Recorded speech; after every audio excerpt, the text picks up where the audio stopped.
Okay. Let's unpack this. Our deep dive mission today is really zeroing in on what's become, well, arguably the most volatile geopolitical flashpoint right now in the Western Hemisphere. We're talking about the mounting tensions surrounding Venezuela here in October 2025. And specifically, we need to assess the very real, but, incredibly complex risk of a U.S. military intervention. Yeah, it's an urgent situation. It absolutely demands careful analysis. We've got a heavy stack of sources here, details on everything from, unprecedented military buildups, leaked diplomatic cables, Yeah. to the really complex web of motives. You've got oil, narco-trafficking claims, great power alignment, and maybe most importantly, the potentially catastrophic consequences if military action actually happens. And the stage for this conflict, it's historically loaded. That context is just crucial for understanding right now. Our sources, they really remind us the Caribbean Basin has historically been a kind of proving ground for U.S. interventionism. It sets a deep precedent for what we're seeing unfold. We're talking echoes of, 1898, the Spanish-American War, the infamous Bay of Pigs in '61, and maybe most relevantly, the 1989 invasion of Panama, the one that ousted Noriega. Right, that historical context, the U.S. basically asserting control in its perceived sphere of influence, that's vital. And now, October 2025, those old whispers of like gunboat diplomacy, they've become a global roar. It's really loud now. We are seeing a massive, highly unusual U.S. naval buildup right off the Venezuelan coast. There's aggressive rhetoric coming from the Trump administration and a real hardening of these great power alignments, Russia and China right in the frame. So the central question we're tackling for you, the listener, is this. What is the actual, measurable risk of a conflict? Is this just strategic posturing, muscle flexing? Or are we truly on the brink of kinetic action? And what are the true stakes here? The stakes that go way beyond the headlines for energy, for geopolitics, and crucially, for the human rights of millions of Venezuelans caught right in the middle. Okay, let's start with the cold hard facts. What's actually on the water right now? Because the military posturing, it's staggering. The scale, the composition. The U.S. has deployed this, well, unusually large naval presence in the Caribbean. Can you tell us what specifically are military planners looking at? What kind of hardware, and how does this compare to, normal operations? Yeah, normal doesn't really apply here. This deployment is anything but routine. We're seeing two full carrier strike groups, two, plus multiple Aegis-equipped destroyers, several amphibious assault ships, and thousands of U.S. Marines. Now, for comparison, right, a single carrier strike group is often enough deterrence for a medium-sized state. Two, while two represents overwhelming force projection. The official line, the Pentagon justification, is that this is just part of enhanced counter-narcotics operations. But that justification, it kind of falls apart pretty quickly when you look at it closely, doesn't it? Independent analysts aren't buying it. The sheer scale just seems, well, way out of proportion for chasing drug smugglers. It's entirely disproportionate. Yeah. Analysts, they're quick to point out this scale far exceeds any anti-cartel mission in recent memory. Yeah. It's a direct quote you see popping up. Counter-narcotics, it mostly relies on, fast Coast Guard cutters, specialized patrol planes, small interdiction teams. This setup, amphibious ships designed to put troops onto land, full Marine battalions, this is designed for what they call contested entry. It's not maritime policing. It signals a capability, a very real capability for offensive action. And the political signals, they're just adding fuel to that fire, aren't they? Often contradicting the official denials. President Trump publicly says no invasion is planned, flat out. But what's the evidence suggest is happening, behind the scenes in D.C.? Well, the evidence points towards serious preparations being made. Contingency planning, at least. We've seen these leaked private communications apparently sourced from high-level State Department people, including Secretary of State Marco Rubio. These leaks made their way to several big Latin American news outlets, and these comms suggest that while a final decision might not be made, the quote is that contingency discussions are well underway, end quote. So that undercuts the public denial, right? It means the logistical planning, the operational planning needed for an invasion, it's actively happening. Which brings us back to that historical parallel, Panama in 1989, Operation Just Cause. Why is that specific comparison so resonant right now? Because it speaks directly to capability and, crucially, speed. Operation Just Cause was designed to basically decapitate the Noriega regime quickly, surgically, and analysts suggest this current force package, the naval assets, the amphibious ships, could do something similar. Yeah. Seize key Venezuelan infrastructure. We're talking oil refineries, major ports, critical airfields, maybe within days. This idea of rapid kinetic action is key. If the goal is fast regime change, this force package looks tailor-made for a just cause type scenario. You present a fait accompli before the world can really react. So how's the Maduro regime reacting to this massive show of force right off their coast? Are they dismissing it or taking it seriously? Oh, they're taking it extremely seriously, no question. Maduro declared a nationwide state of emergency.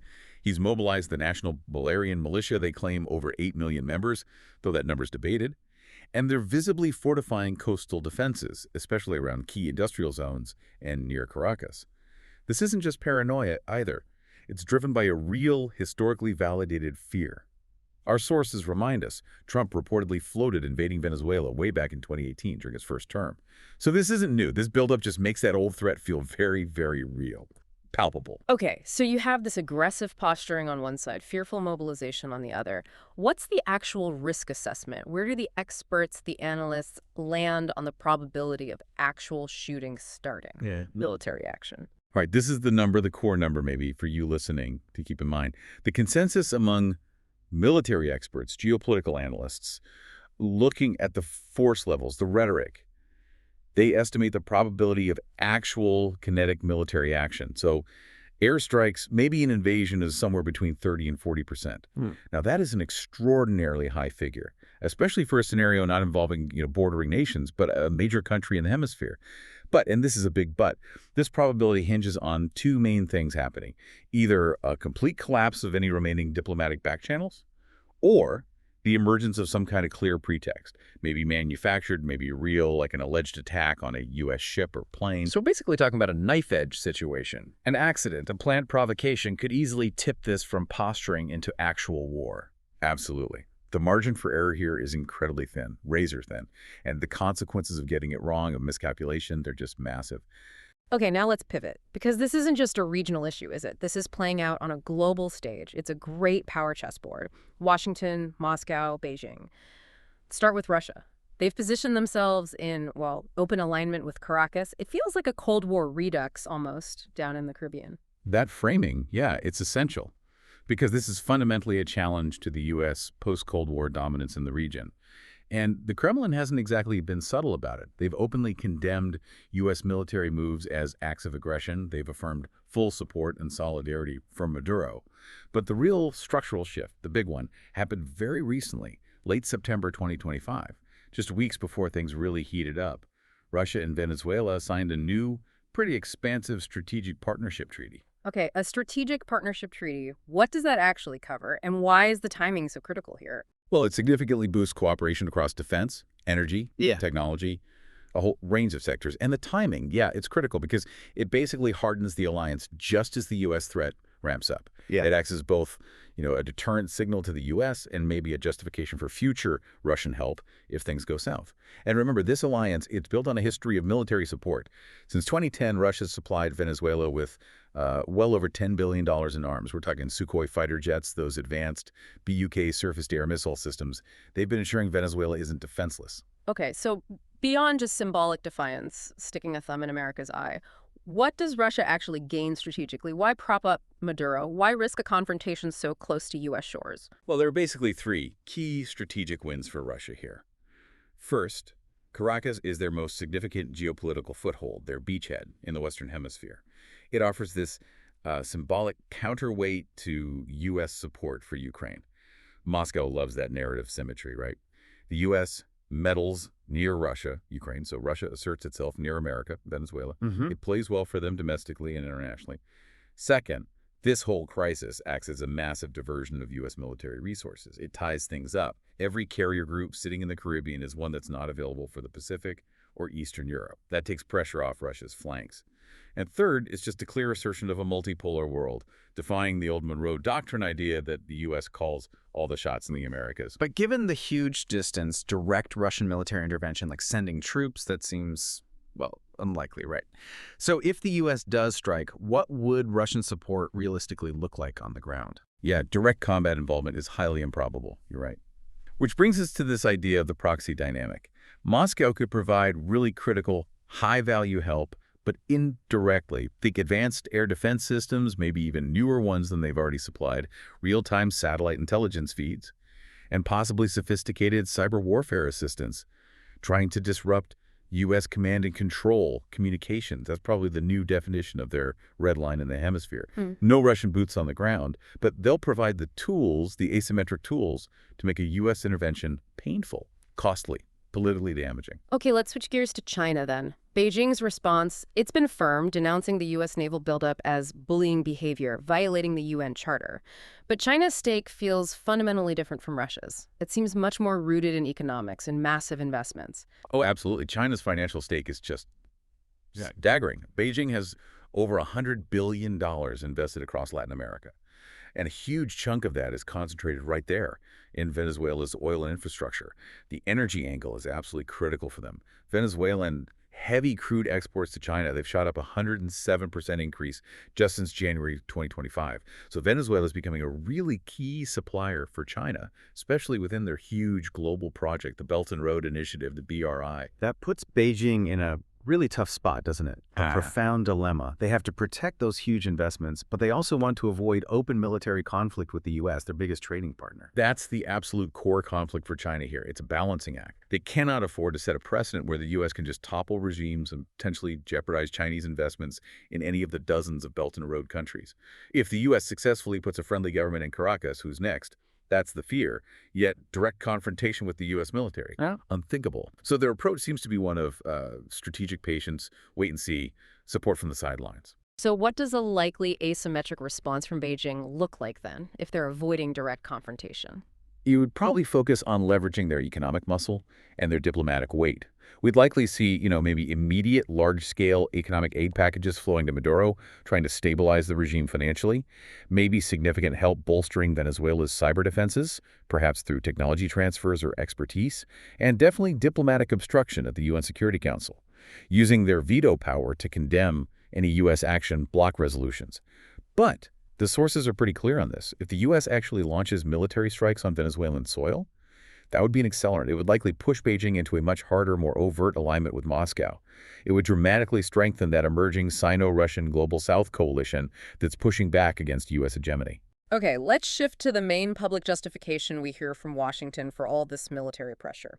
It revolves around this claim that Venezuela is basically a criminal narco-state.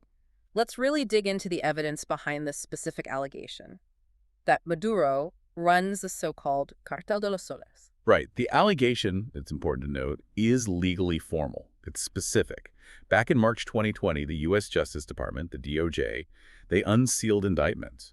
These accuse Nicolás Maduro himself, plus senior military and intelligence figures, of running this thing called the Cartel de los Soles, the Cartel of the Suns.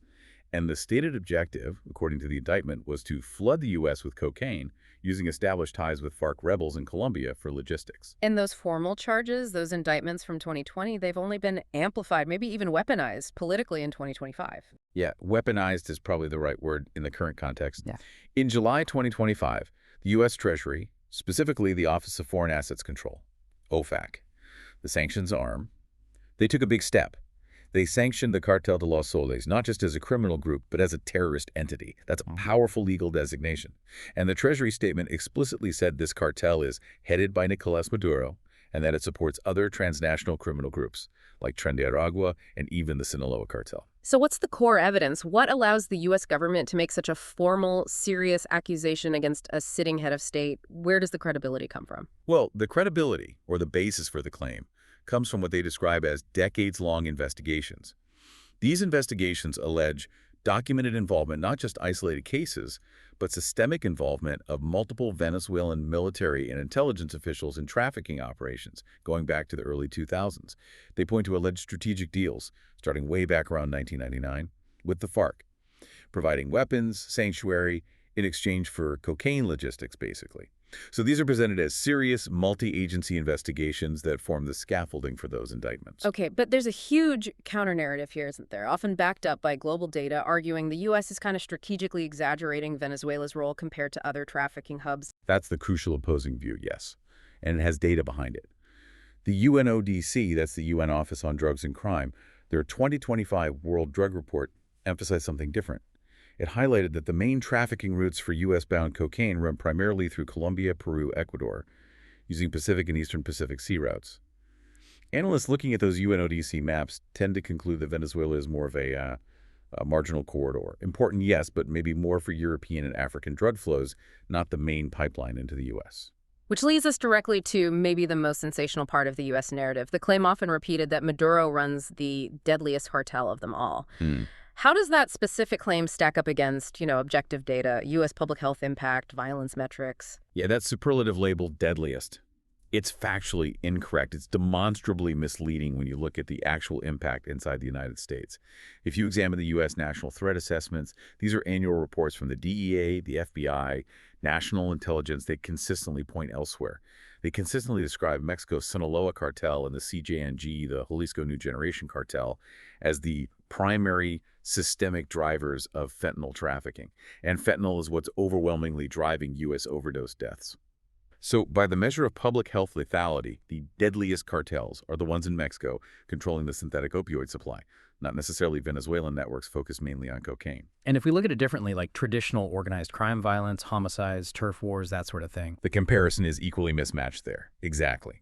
The sheer scale of homicide rates, the organized crime violence in territories controlled by Sinaloa and CGNG in Mexico, it absolutely dwarfs the body counts linked directly to Venezuelan trafficking networks. So we have to arrive at a kind of nuanced judgment here, I think. The U.S. allegation of a state-embedded trafficking network, the Cartel de los Soles. Okay, it's partly credible as a formal legal accusation. It's backed by investigations, indictments, but that deadliest cartel label, that seems to be a political construct. It's not supported by the U.S.'s own threat assessments or UN data when you look at lethality or the volume of drugs actually hitting the U.S. market, particularly the deadliest ones like fentanyl. And we absolutely have to connect this back to the broader U.S. domestic drug crisis, because that crisis is the reason the government gives for needing to militarize counter-drug ops in the region. Let's just briefly touch on the fentanyl era. Yeah, it's crucial context for understanding the U.S. focus, even if it seems misplaced onto Venezuela sometimes. Yeah. The U.S. has gone through these waves, right? Prescription opioids first, then heroin as pills dried up, and now this devastating fentanyl era. The numbers are just staggering. Overdose deaths topped 100,000 a year between 2020 and 2022. And synthetic opioids, mostly fentanyl, they're involved in something like 70% of those deaths. It's the main killer. And the problem's getting even more complex now with mixing drugs, polysubstance use. Yeah, it's become the norm, unfortunately. Provisional CDC data looking at 2021 to 2024 showed, wow, 59% of overdose deaths involved stimulants like meth or cocaine alongside the opioids, and 43% co-involved both. It's a messy picture. Plus, the supply chain itself is getting dirtier, more dangerous. New adulterants like xylazine, that's the veterinary tranquilizer trank, are showing up. And that stuff complicates emergency treatment, makes naloxone less effective sometimes. It's a nightmare. But amidst all this tragedy, 2024 did offer a surprising glimmer of hope, a potential turning point in the data. Yes, there was a significant, quite striking downturn, actually. Provisional CDC data showed a national decline of roughly 27% in overdose deaths in 2024. Down to about 80,000 fatalities. Now, that's still tragically high, but it represents the largest single-year drop in something like 45 years. It's statistically huge. And this progress, it's generally attributed to a combination of things. Much wider access to naloxone, the overdose reverser, greater availability of medication-assisted treatment, or MODI, and maybe prevention programs finally getting traction, funded by those big opioid lawsuit settlements. And that data point, that 27% drop, it kind of reinforces the central finding here regarding the U.S. justification for focusing on Venezuela, doesn't it? It really does. It underscores that the primary existential lethal threat driving the U.S. overdose crisis remains centered on the Mexican fentanyl supply chain. While investigating Venezuelan cocaine trafficking is, a legitimate law enforcement activity, framing it as the reason for this massive naval deployment, it arguably distracts strategically from the immediate lethal fentanyl crisis flowing across the U.S. southern border. It seems disproportionate. Okay, let's shift from the U.S. justifications to the reality inside Venezuela, the political situation, the big question. Is Nicolas Maduro a dictator? Political science actually gives us a pretty specific framework for regimes like his, doesn't it? Ones that look democratic sometimes. Yeah, the political science verdict is pretty clear, actually. Venezuela fits the profile of what's called a competitive authoritarian regime. What that means is, yes, elections happen, there are democratic procedures on the books, but the playing field is systematically, structurally tilted, rigged. This rigging happens through, state-controlled repression, using the courts to knock out legitimate rivals, dominating the media, and just capturing wholesale any independent institutions like the Electoral Council or the Supreme Court. They keep the outer shell of democracy, but they've gutted the substance. And that gutting, that institutional capture, it really kicked into high gear around 2015, right? When the opposition actually won a major election. That was the turning point, yeah. The moment the regime really dropped the mask. The opposition won a two-thirds supermajority of the National Assembly in 2015, a huge victory. And the government-stacked Supreme Court, the TSJ, almost immediately moved to strip the Assembly of its powers, just neutralize the legislature. Then, remember 2017, the company that provided the voting machines, Smartmatic, they publicly alleged that the turnout numbers for that constituent assembly election were inflated, manipulated by over 1 million votes. It's just a textbook pattern of democratic backsliding into authoritarianism. And the most recent election, the big one in 2024, that seems like the final nail in the coffin for any claim of democratic legitimacy. It really felt like the final straw for many observers, yes. The regime went to extraordinary lengths to pre-cook the result. First, the leading challenger, María Corina Machado, who was polling way ahead, she was banned from running on dubious grounds. Then, after the election on July 28, 2024, the National Electoral Authority, the CNE, they declared Maduro the winner. Fine. But, and this is the absolute fatal flaw, they never published the detailed polling station tallies, the precinct-by-precinct results. And why are those specific results, the actus as they're called, why is publishing them so absolutely critical for transparency? Because they are the bedrock. They are the core, non-negotiable transparency mechanism that's been standard in Venezuela since way back in 2004. Without the public seeing the aggregation of those thousands of individual precinct result sheets, signed by witnesses from all parties, there was simply no way for anyone, opposition, observers, citizens, international bodies, to independently verify the official national total. The vote remains completely opaque, unverifiable. And the international reaction reflected that lack of basic transparency. It wasn't just the usual critics speaking out this time. No, it was broader and pretty unified. Severe, even. You had the Carter Center, the OAS, Organization of American States, the European Union, all rejecting the result as fundamentally unverifiable. And crucially, even governments in the region that are usually friendly, or at least neutral, towards Maduro, think Brazil, Colombia, they publicly pressed Caracas to release the tally sheets. The fact that the regime still hasn't published that single most important transparency document months later, it just solidifies the bottom line judgment. Maduro governs as a dictator, operating inside this competitive authoritarian shell. He uses institutional capture, repression to make sure the outcomes are predetermined. Okay, let's pivot to the second big motive, often discussed, maybe more controversial, driving U.S. interest: oil, the energy calculus. Is this fundamentally about America wanting Venezuela's oil? The reserve numbers are just undeniable. The oil is the elephant in the room, always. It's the central asset. Venezuela sits on the world's largest proven petroleum reserves. The number is astonishing, 304 billion barrels. Just to put that in perspective for listeners, that is actually more than Saudi Arabia's proven reserves. It's an immense, globally significant prize. And the argument for this oil motive is pretty straightforward, right? Critics point to history, Iraq, Libya, where interventions were followed pretty quickly by big shifts in oil contracts favoring Western companies. Exactly. The argument is potent because it fits that historical pattern. Gaining preferential access to Venezuela's heavy crude, it would align perfectly with a stated U.S. goal like an America First energy policy, reducing dependence on OPEC plus more diversifying imports. And maybe more telling, the existing U.S. sanctions regime shows that oil is the main lever of power here. Sanctions get tightened, they get eased, specifically targeting oil flows. It proves that oil is the primary bargaining chip in this whole geopolitical game. But then there's the argument against a simple oil grab theory, which is also strong. The U.S. became a net energy exporter, net independent back in 2019. We're a huge producer ourselves. Do we really need Venezuelan crude commercially? Yeah, the commercial necessity argument is definitely weaker now than it might have been, say, 20 years ago. We do have massive domestic production. Yeah. And Venezuelan heavy crude, it's not easy stuff. It requires very specialized, expensive refinery infrastructure, which the U.S. Gulf Coast has, but it's complicated. Analysts at places like the Energy Information Administration, they often argue the motive is less about grabbing cheap barrels for U.S. consumers and maybe more geopolitical than purely commercial. The goal might be less about using the oil ourselves and more about denying control over this massive resource to rivals like China and Russia. Preventing them from securing it would fundamentally alter global energy power dynamics. Okay, so let's factor in the huge economic risk if conflict does break out. What happens to global markets? The risk is potentially catastrophic global inflation. Simple as that. Any significant conflict that disrupts, or worse, destroys Venezuelan production capacity and export terminals. That would immediately seize up global oil supply chains. We could easily see Brent crude prices shooting past $150 per barrel, maybe higher. That triggers global inflation, hurts consumers everywhere, risks recession, and the irony. The biggest beneficiary of $150 oil would likely be Russia. They profit massively from high prices, while the U.S. would probably take the political and economic heat for causing the instability.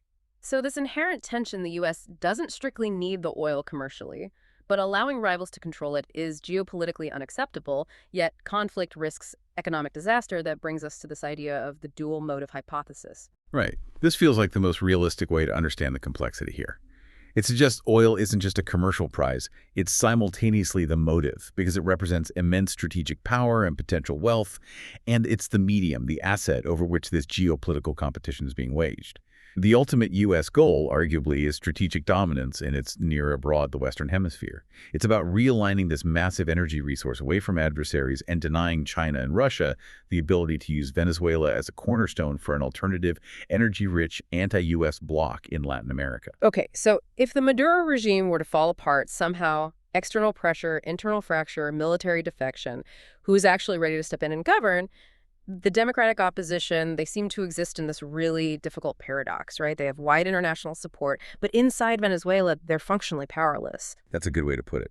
Organizationally, yes, they're weak right now, but they maintain this immense moral resilience. You have to remember, they've been systematically dismantled by the regime since at least 2015. Parties banned, media controlled, key leaders jailed or forced into exile. It's been brutal. So the organizational strength isn't in traditional party structures right now. It's more in grassroots networks, small neighborhood groups, church networks, and crucially, you have the massive political potential of the 8 million Venezuelans living outside the country, the diaspora. The diaspora provides vital funding. They lobby foreign governments constantly. They handle a lot of the digital coordination and communication, bypassing the state media blackout back home. And the dominant figure who emerged from all this repression, the face of the opposition really, is María Corina Machado. Tell us a bit about her profile, why she resonates. Yeah, Machado's a really compelling figure. She's not a traditional politician in many ways. She's an industrial engineer. She did postgraduate studies at Yale. Her background is in civil society, actually. She co-founded an electoral transparency watchdog group called Sumitor way back in 2002. Later got elected to the National Assembly, but was expelled in 2014 for basically defying the regime too openly. She leads her own party, Venti Venezuela, and she represents a platform of, well, unapologetic resistance. Very clear, very firm, and she brings this emphasis on economic literacy, advocating for free market reforms, a complete break from the Chavista socialist model. And her popularity leading up to that 2024 election was just off the charts, right? Even after she was banned from actually running. It was staggering, yeah. Polls consistently showed her leading Maduro by over 30 points before the regime formally disqualified her. And even after the Supreme Court upheld her ban in January 2024, polling showed she still retained the support of well over half the electorate. They wanted her, or whoever she endorsed, and that gives her this unmatched popular legitimacy. Also, significant international credibility, especially when you think about future debt restructuring. She's seen as genuinely anti-corruption, someone creditors might trust. Okay, but despite that popularity, that legitimacy, we have to ask the hard structural question. Is the opposition, as it stands today, really ready to govern, like the day after regime collapse? Realistically, probably not. Not in the conventional sense. They have leaders, absolutely. They have legitimacy, international sympathy. But they have no army. They have no control over state institutions, the ministries, the courts, the oil company. And they lack a unified chain of command needed for day-to-day governance. The opposition's fragility is fundamentally organizational. They just don't have the institutional machinery that the Chavista regime spent 2 decades either capturing or deliberately destroying. Plus, the security risks are extreme. Her top aides, other opposition figures, they're constantly being jailed, harassed, forced into exile. That makes it almost impossible to build a stable, functioning shadow government structure in advance. So if a power vacuum did suddenly open up, let's imagine the military tells Maduro to go, the CNE and TSJ collapse, what would a transition actually look like? It wouldn't be smooth. Oh, it'd be incredibly messy. Yeah. Unpredictable. If a sudden vacuum like that emerged, the most likely scenario is the opposition scrambling to form some kind of transitional council. It would probably be led by Machado, maybe alongside her designated substitute candidate, Edmundo Gonzalez, who ran in her place. But it would need immediate heavy supervision from outside bodies, the OAS, the UN, maybe key regional neighbors like Brazil or Colombia. This wouldn't be a clean handover. Yeah. It would look much more like those messy, fragile collapses we saw in Eastern Europe in the late 1980s, where, moral authority and popular will came first, but building actual governing capacity took months, even years, amidst chaos. Okay, we've laid out the huge risks of military action, the great power entanglement, the economic fallout. Let's detail the actual costs of using force. What do these high-damage military scenarios look like? Right, the options involving force, they all carry enormous risks and downsides. Option 1, precision airstrikes. Think shock and awe 2.0, using Tomahawk missiles, F-35s to hit key targets. This minimizes U.S. casualties, sure, but, and this is crucial, based on history, it cannot reliably secure regime change on its own, and it definitely can't establish legitimate governing authority without boots on the ground eventually. Airstrikes break things, military hardware, infrastructure. They rarely build political stability or legitimacy. And then there's the option of a full-scale invasion, which sounds like a massive, massive undertaking. It would be a mammoth endeavor, yes. Analysts estimate that a successful invasion, one designed not just to topple Maduro, but to actually stabilize the country afterwards, would require somewhere between 50,000 and 70,000 U.S. troops. That puts it right on the scale of the initial phase of the Iraq invasion back in 2003.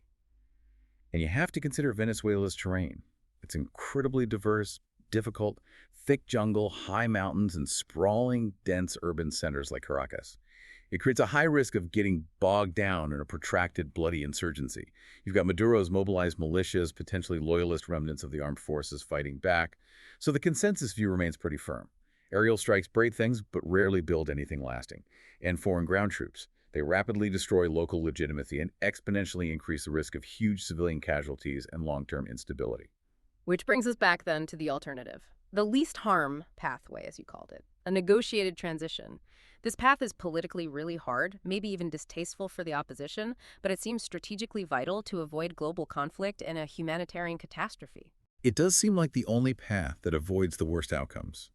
But it has to be built on clear principles.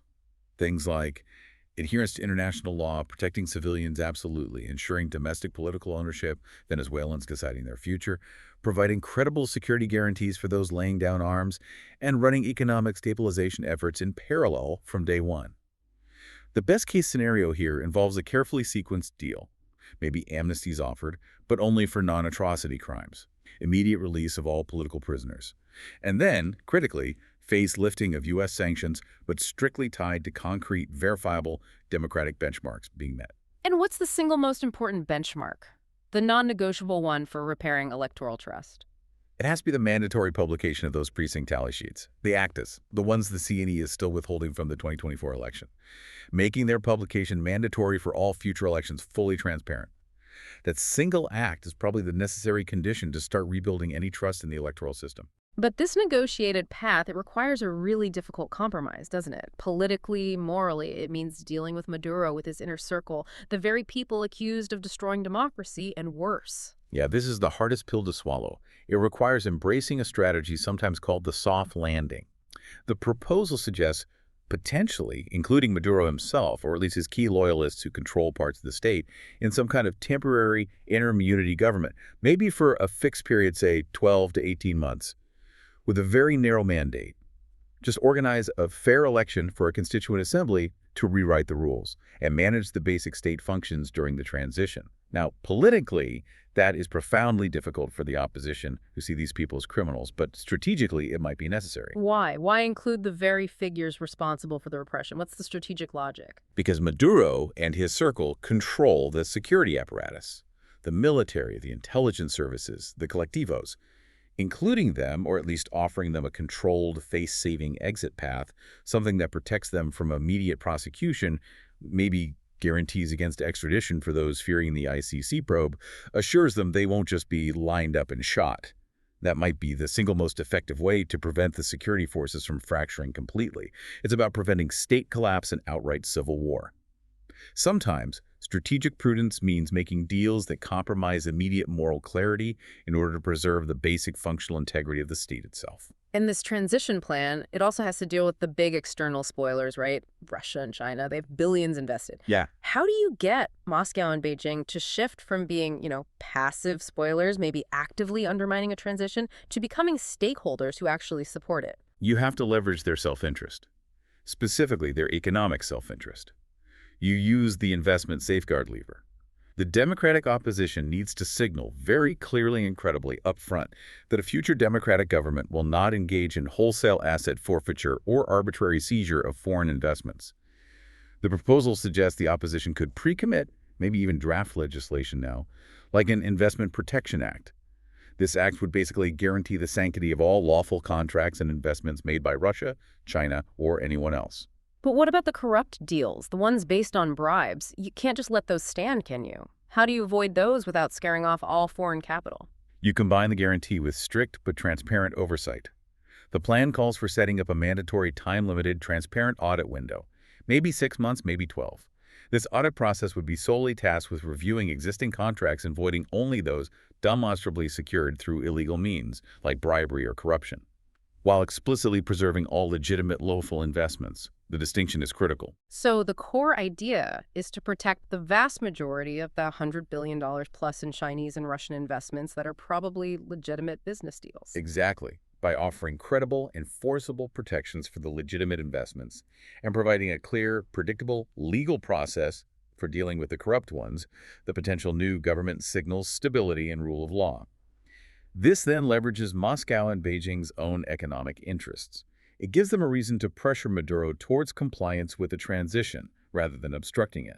It shifts them from being spoilers trying to protect everything, including the corrupt deals, to becoming stakeholders who have a vested interest in a verified, stable, and predictable transition that protects their legitimate assets. So this soft landing path, anchored in Venezuelans making the final decisions, maybe guaranteed by regional powers like Brazil, Mexico, with UN backing, it really seems like the only route that avoids both a global economic crisis and a horrible humanitarian quagmire inside Venezuela. It certainly looks like the lowest damage route back towards some kind of democratic reset, yes, but it's incredibly fragile. It relies entirely on two critical things. First, total ironclad external verification of every single step.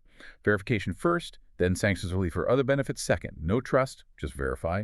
And second, it requires the Venezuelan opposition leadership to be willing to prioritize long-term strategic prudence over short-term political purity or understandable desires for immediate retribution. That's a huge ask. #tag7 outro. Wow. Okay, this deep dive, it's really laid bare this immense dichotomy, hasn't it? You've got the immediate high-risk military pressure cooker situation driven by the U.S., fueled by geopolitics, and this, well, partly credible but maybe politically exaggerated narco-state claim, versus the incredibly complex, deeply rooted political and economic problems inside Venezuela that seem like they can only be solved through painstaking, probably imperfect negotiation.